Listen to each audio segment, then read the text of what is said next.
So we're going to do elbow flexion first. Where are you recording? Over on that side? I'll go to this side. Okay, right here. So, let's get back a little bit. Our starting position. Sitting or standing with that shoulder adducted, elbow extended, and the forearm supinated. There's your starting position. The axis is that lateral epicondyle of the humerus. Okay, so make sure if you need to bend and straighten, good. Go ahead and find that lateral epicondyle. That's your axis. So you can put your finger on it. The stationary arm is in line with the humerus. Okay. Good. So I'm in line with the humerus. And then my movable arm is in line with the radius. Okay, parallel with the radius. Now go ahead and flex your elbow. Go ahead and pull it up. Good. And then I have 145 degrees of elbow flexion. Okay, the norm is 150.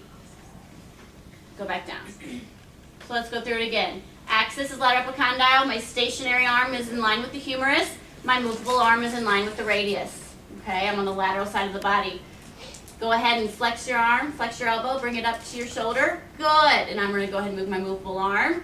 So I'm in line with the radius. Make sure that your stationary arm stays with the humerus. I'm going to read my goniometer and it says 36. What did I do wrong? Read the wrong side of that goniometer because I know that here's 0, here's 90, and if I could come all the way up to my humerus, it'd be 180, right? So it does not make sense that I only had 35 degrees of motion, right? Oh yeah, so let me look. I got 147. Okay? There's your elbow flexion. Elbow extension is opposite. So starting position's here, and axis is the same. At the lateral epicondyle, you're in line with the humerus and radius. Go ahead and fully straighten your elbow out. Good. And your norm is 0. So with her, I can actually get some hyperextension. So here's where I might write hyperextension of 10. Okay? But the norm we have is 0. But it's more than likely that some of you guys are going to have hyperextension beyond that 0. All right, so that's fairly easy, right? Everyone knows elbow. If I say flex your elbow, most people know how to do that. This is where it gets a little harder with pronation and supination. So go ahead and turn this way towards me. Good, I'll try to do it so you guys can get it good on the camera. So, like I said, this one's a little harder. They are seated. I'm going to have her standing to show you guys. The shoulders adducted, elbows flexed to 90, and the forearms in neutral. Okay? So supination's with the hand up, pronation's with the hand down. So we're starting in neutral. If I'm testing supination, I'm going to be on the inside. My goniometer is going to be on the inside for supination. So this is tricky. It says that the axis is parallel to the long axis of the forearm. So really, if you could think of the axis being right in the middle going all the way up. But we can't put our goniometer right there. So we're in the inside, and our axis is close to the wrist.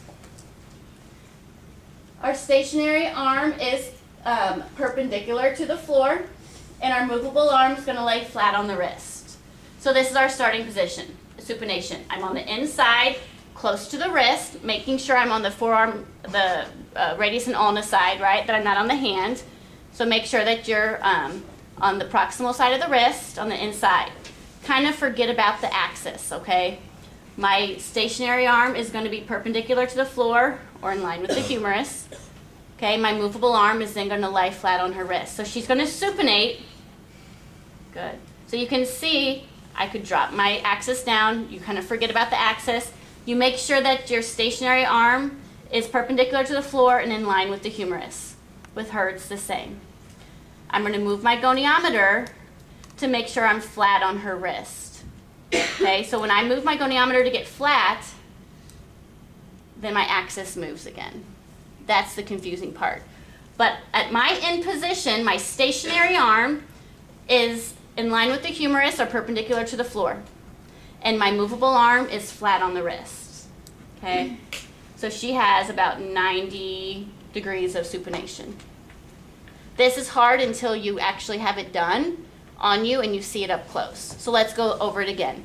This is the one point where I can say kind of forget about your axis.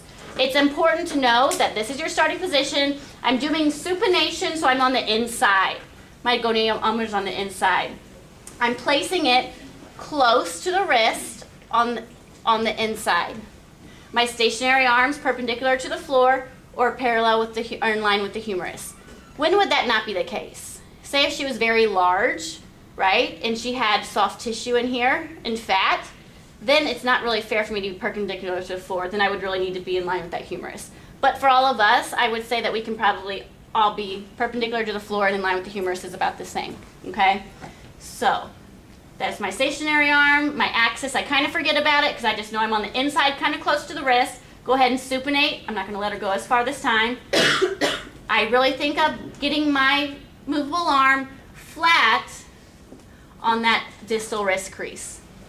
Okay, once I get that flat, I check again to make sure that my stationary arm is in line with that humerus, parallel with that humerus. Good, and then I'm flat against the wrist crease. And then she has about 39 degrees of supination. All right, let's do pronation. Same thing, other side. Starting position's the same. Arms adducted at the side, elbows flexed to 90, forearms in neutral position. My axis, now my goniometer, I'm going to be on the outside. So when I'm testing pronation, I'm on the outside of the arm. Stationary arm is parallel with the humerus or perpendicular to the floor. Same concept. My movable arm is going to be flat on the dorsal surface of the wrist. Okay, so go ahead and pronate down. Good. I'm going to forget about my axis for a minute. Make my movable arm be flat on the proximal wrist.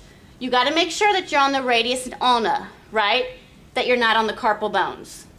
I'm going to say that again. You've got to make sure that when your goniometer's flat, that you're on the radius and ulna, because we're measuring pronation and supination, which occurs between the radius and the ulna, okay? So you can't be distal on the carpal bones. Very important. So I make sure that I am flat on that dorsal wrist, on the radius and ulna.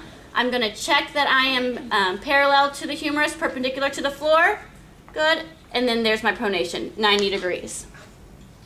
I'm going to perform it again, and she's not going to have full pronation. Here's my starting position. I'm in line, parallel with the humerus, perpendicular to the floor.